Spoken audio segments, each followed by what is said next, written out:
So I want you to imagine, just for a second, dying in your sleep. Right, but I need you to erase any image of a peaceful, quiet passing. Yeah, exactly. Picture this instead. Your heart stops abruptly, yet your body temperature, it drops at a completely normal physiological rate. Like, there are no poetic metaphors here about drifting off into the great beyond. It's just cold, institutional facts left for a coroner. But the detail in the autopsy reports you sent us, the one that really got under my skin, is the facial expression. Oh, yeah. The photos in those files. The victims' faces are locked in a look of absolute, unadulterated bewilderment. And it is a profoundly specific expression, right? Yeah. Like, it's not pure adrenaline-fueled terror. No, not at all. It is the look of a character in a story who has suddenly inexplicably realized that they are merely a character. Oh, wow. Yeah. It's this sudden, crushing awareness of the artificial architecture of their own existence right in the millisecond before that entire existence collapses. Which is just terrifying to even think about.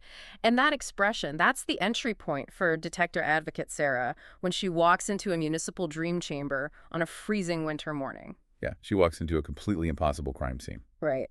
And for today's deep dive, looking at the stack of research and lore and case files you uploaded, we are stepping into this societal structure where shared collective dreaming isn't, some fringe sci-fi concept anymore. No, it's mundane. It's a licensed, heavily regulated, multi-billion-dollar industry. Regulated by the Shared Dream Act, right? Exactly. And people rely on these municipal chambers the same way we rely on public utilities today. Yeah, like electricity or water. They use them for deep dive therapy, for complex recreational simulations, and creative exploration. The documentation outlines a society totally integrated with this tech. But Sera's investigation into a string of impossible deaths within this oneiric or, dreaming environment, it starts as the ultimate locked room mystery. 100%. And by the time we reach the end of your notes on this, Yeah. the case fundamentally redefines the physical and legal boundary between the isolated individual mind and the collective human unconscious. I mean, looking at the coroner's reports, the immediate hurdle Sera faces is just the total absence of a physical mechanism for murder. Right, there's no weapon. Nothing. We have 4 victims spanning a 9-month period. Mm. There is Voss, a retired architect who spent his sessions designing impossible buildings he couldn't afford to construct in the waking world. Mhm. We have Priya Chen, a brilliant data researcher. Tomas Burke, a middle school teacher who simply loved the communal feeling of sharing dreamscapes. Right. And Marin Solis, a licensed therapeutic co-dreamer. Her actual profession was holding fragile dream narratives together for her clients. And all 4 of them died of sympathetic cardiac arrest while physically secure inside private, heavily monitored dream spaces. So the forensic wall Sera hits here is just fascinating. Yeah, because the recording mechanisms inside these municipal dream chambers, they're highly advanced, but they have a major blind spot. Right, they're limited by their design paradigm. Exactly. They only capture what the sleeper actively perceives. They record the architecture of the shared space exclusively from the inside looking around. Which is why I kept thinking about this like a perfectly sealed locked room mystery. That's the best way to look at it, really. Because it is like looking at a photograph of a burglarized room to catch a thief, but the thief fundamentally does not show up on film. Yeah, they're just not there. The room is there, the digital playback of the dream is completely accurate to the victim's experience, but the absolute absence of an intruder is the only piece of evidence you actually have to work with. Which leaves Sera asking, how do you even begin to prosecute a crime when the crime scene is literally dissolving inside a dead person's fading neural network? So she has to discard standard investigative protocols. She does. She hypothesizes that the perpetrator isn't leaving a dream signature inside the playback because they aren't actually walking through the digital doors of these dreams at all. Wait, so they aren't in the dream? No. They are manipulating the environment from a blind spot the recorders were never engineered to monitor. They're acting from outside the localized dream space entirely.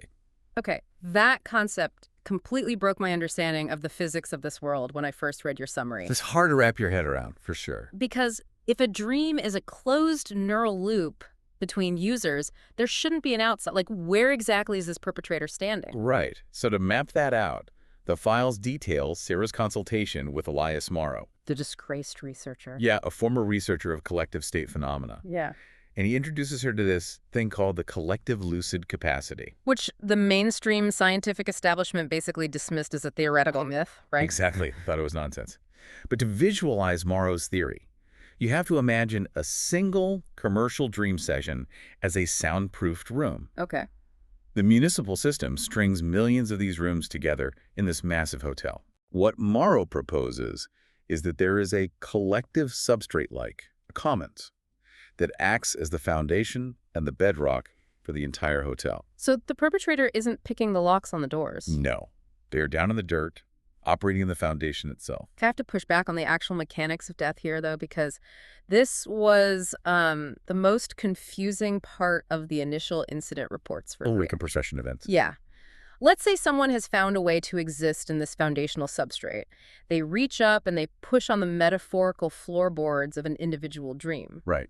How does an external pressure on a digital or neural hallucination physically stop a real pumping human heart in a physical bed? It's wild, I know. I mean, a dream while collapsing doesn't crush your actual ribs. You're bringing up the exact biological paradox that stumped the coroner. Yeah. It doesn't crush the physical chest. So what happens? We have to look closely at the oneiric somatic connection outlined in Morrow's research. In a deeply immersed dream reality, the central nervous system cannot differentiate between the physical world and the simulated one. Oh, wow. Yeah.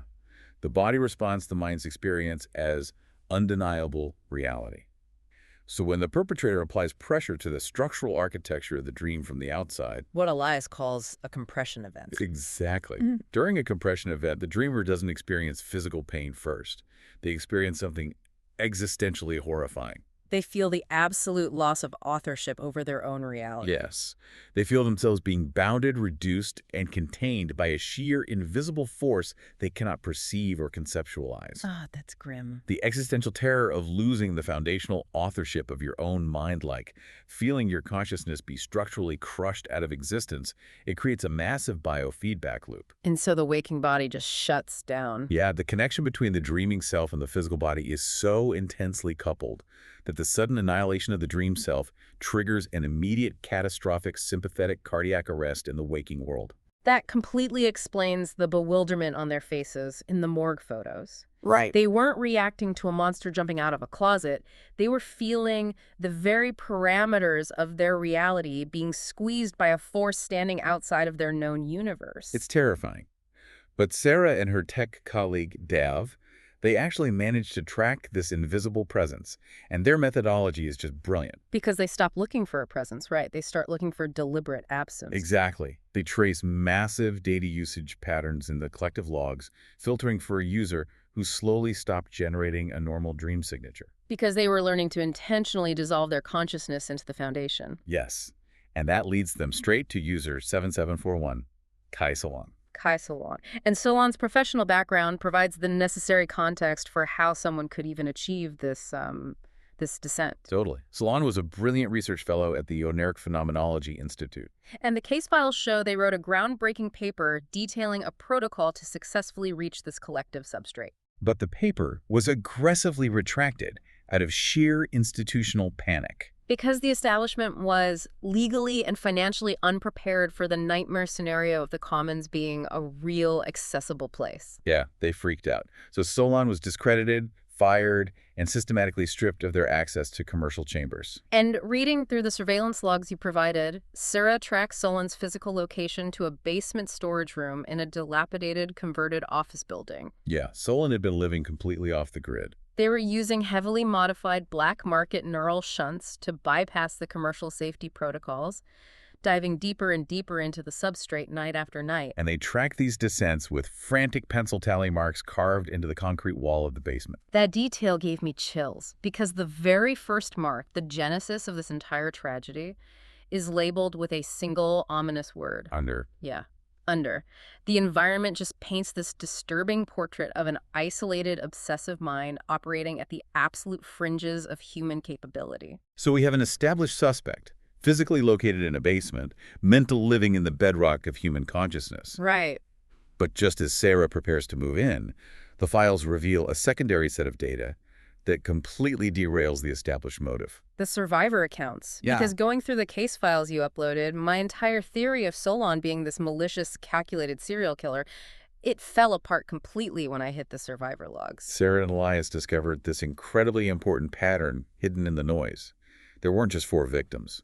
There were 7 other active dreamers who experienced identical architectural compression events during that same window. But they survived the encounter. And Sera tracks them down, and their interviews provide a profoundly different perspective on the anomaly. The details from these interviews are just staggering. Yeah. Take Dessa, for example, a commercial sound engineer. Okay. Yeah. She was in a private dream space, and suddenly the walls of her simulation compressed.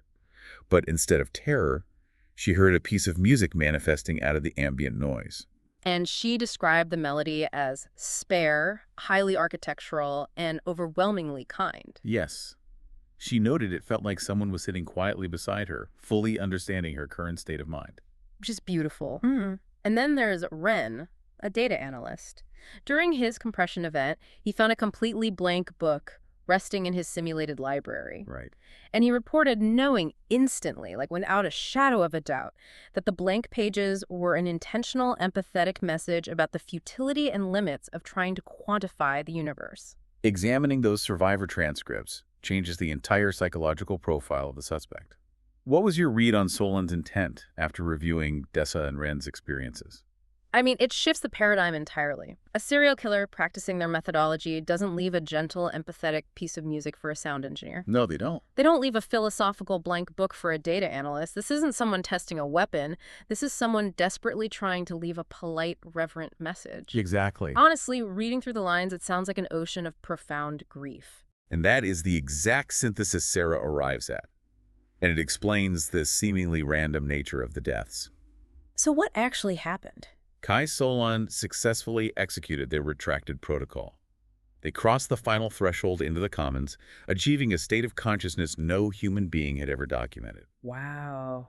But the horror of the substrate is that dissolving your ego boundary into the collective unconscious is not a reversible process. Wait, really? So they were stuck? Yeah. Solan succeeded, and in doing so, became entirely trapped in the foundation. They were completely severed from normal, reciprocal human connection. Solan was essentially living at the absolute bottom of the Marianas Trench of the human mind. That's exactly it. They could feel the ambient currents of thousands of sleeping minds floating miles above them in the municipal chambers, but they lacked the localized structure to actually swim to the surface and interact with anyone. And this reveals the true tragedy of the locked room mystery. The deaths. Yes. The deaths of Voss, Priya, Tomas, and Marin were never premeditated murders. They were catastrophic accidents. Oh my God. Solan was enduring this agonizing level of loneliness, existing formless in the medium of all human thought. They reached upward simply to brush against the edges of other people's localized dreams. They wanted to share a piece of music or offer a profound thought just to feel the radiant warmth of another structured mind. Exactly. But Solan could no longer gauge their own density. Right. Sometimes they slightly misjudged the immense pressure of their own unbounded consciousness, and the sheer structural weight of their presence accidentally crushed the fragile dreamers above them. So we are looking at a suspect who isn't a monster, but a profoundly lonely pioneer who permanently broke the boundary of their own mind. Yes. Which creates an impossible law enforcement scenario. Sure. You can't just dispatch a SWAT team to a basement storage room because the consciousness responsible for the crime isn't residing in that physical brain anymore. Right. If you want to arrest Kai Solan, you have to find a way to go down into the dark and get them. And this operational necessity forces Sera to undertake an incredibly grueling and dangerous cognitive preparation. Yeah, to even perceive Solan, let alone arrest them, Sera has to master what Elias Morrow terms the bilocal state.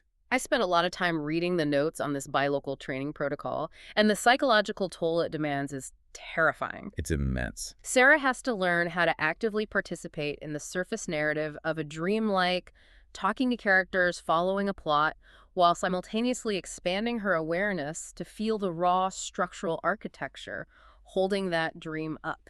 It sounds akin to trying to perform a complex, emotional stage play while simultaneously calculating the real-time load-bearing stress of the theater's foundation. Yeah, and it takes months, but she finally manages to stabilize the bilocal state. She crosses the threshold. And the descriptive language used in your source material for that descent into the commons is phenomenal. It really is. The theoretical void Morrow predicted isn't empty at all. When Sera's consciousness crosses over, she discovers the substrate is a vast, harmonized frequency generated by every single sleeping mind in the metropolitan grid. The files describe it as the sensation of being suspended inside a physical sound. Millions of minds are not canceling each other out into static, but actively harmonizing. And the most crucial element of this space is that communication is entirely unmediated. Meaning what, exactly? There is no language to hide behind, no facial expressions to misinterpret. When Sera finally encounters Kai Solan's presence in the deep, she doesn't hear a voice. She physically experiences Solan's ambient, crushing grief, their relentless scientific curiosity, and beneath all of that, an immense, unrequited love for the act of dreaming itself. It represents a level of raw intimacy that localized surface-world communication is biologically incapable of replicating. Right. Solan's loneliness manifests as a literal structural weight within the commons, but this unmediated connection raises a nearly insurmountable tactical problem for Sera. How do you negotiate with a presence that spans a city? Exactly. How do you convince someone to deliberately compress themselves back into a waking world that ostracizes them, strip them of their career, and push them into a damp basement? Especially knowing they will immediately face prosecution for 4 deaths, while down in the substrate, they exist in a state approaching omnipresence. This is where Sera's approach as a detective advocate elevates from procedural to profoundly human. Because she realizes instantly that reading Miranda rights or threatening legal force against a post-human consciousness is just absurd. It wouldn't work. Instead, she utilizes the unmediated truth of the substrate. She communicates pure accountability. She projects the raw, unresolved grief of the victims' families, explaining that those families are trapped in an open-ended trauma. She argues a very simple, resonant truth. She says the lost still need to be found. Wow. And she asks Solan to do the impossible thing she had to learn in her bilocal training. She asks them to hold both realities at once. To carry the immense expanded weight of the substrate, but to voluntarily anchor themselves back to the surface to answer for the lives they accidentally took. She doesn't leverage authority. She leverages that deep, unrequited love she felt in Solan's presence. And miraculously, it works. Solan agrees to the compression. They allow themselves to be pulled back to the surface. However, successfully bringing the suspect into custody isn't the resolution of the conflict. No, not at all. The moment Solan is physically detained is the exact moment the municipal legal system completely collapses under the weight of the anomaly. Yeah, reading the trial transcripts you included was mind-bending because it's a front-row seat to the jurisdiction of the aftermath. The Dream Crimes Act was painstakingly legislated for surface reality. Right, it regulates standard commercial dreamers entering standard localized commercial dreams. It possesses absolutely zero legal framework for a crime originating from the ocean floor of human consciousness. So the prosecutors are faced with an impossible paradox. How do you convict someone of an accidental crime committed from a dimension that the government's own scientific bodies officially testify does not exist? It forces the entire judicial framework into uncharted territory. They ultimately invent a charge. Involuntary aneurysmatic harm. Yeah. This completely fabricates a brand new standard of care for substrate-level practice out of thin air. But the sentencing phase presents an even greater philosophical hurdle. Oh, yeah.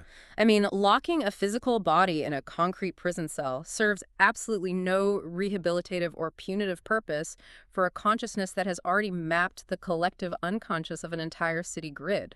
The traditional justice system is entirely obsolete here, which leads to the implementation of the restorative accountability framework. This was the most compelling part of the legal documents for me. Me too.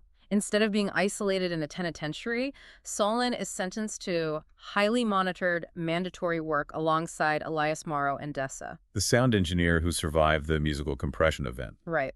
And together, this trio is legally mandated to write the foundational safety manual-like, the actual code of conduct for navigating the substrate. They are tasked with mapping the abyss so that no future researcher ever has to descend into the dark without a tether again. It is a deeply pragmatic and profound resolution. The law adapts to the reality rather than forcing the reality to fit the law. And this framework forces a massive public reckoning for the establishment. Yeah, the Oneiric Phenomenology Institute. Right, whose cowardice catalyzed the entire tragedy by abandoning Solan in the first place. They are ordered to issue a comprehensive public apology. And they are legally compelled to fully fund the new restorative accountability framework. Furthermore, they must reinstate Solan's original, retracted paper into the scientific canon, Permanently appending a critical, legally binding warning. The protocol to reach the substrate must never, under any circumstances, be undertaken alone. The way this case resolves perfectly ties together the core takeaway from the stack of research you sent us. Which is that our legal codes, our scientific parameters, our institutional rules, they are just a map. Yeah. And eventually, the chaotic, expanding nature of human experience is going to step right off the edges of that map. Sera didn't solve this impossible locked-room mystery by rigidly applying pre-existing statutes. No, she succeeded because she understood that beneath the technology, beneath the substrate itself, there is a fundamental, structural human need for connection. Even a suspect who has evolved into something almost post-human still needs to be understood. It serves as a stark reminder that true justice isn't a simple matching game of aligning a penal code to a crime scene. Sometimes, justice requires a society to expand its understanding of the territory, forcing institutions to accommodate vast, terrifying realities they previously lacked the courage to acknowledge. And, that expansion of territory brings us to one final, genuinely unsettling revelation buried in the very last pages of Kai Solan's final interview transcript. Oh, this part. Yeah. Solan casually mentions a detail about their time in the deep that changes the entire nature of the oneiric world. From a scientific and philosophical standpoint, this detail shatters every existing paradigm. Because Solan reveals that the commons, this immense foundational layer supporting every sleeping mind, wasn't just a passive reservoir of neural data. It wasn't an empty room waiting to be filled. Right.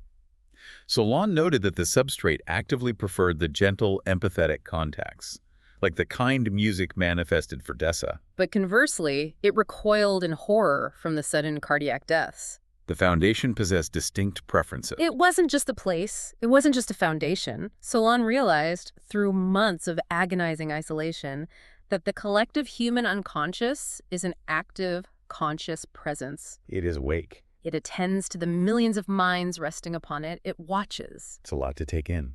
So, knowing what you now know from these files, the next time you fall asleep and you feel yourself drifting down past the surface architecture of your dreams, take a moment to ask yourself, who or what is actually watching you from the dark foundation below? Yeah. And if you ever jolt awake in the dead of night, heart racing, with a strange, inexplicable feeling of absolute bewilderment, maybe it's not just a bad dream. Maybe it's just the terrifying realization that you are merely a character in a story.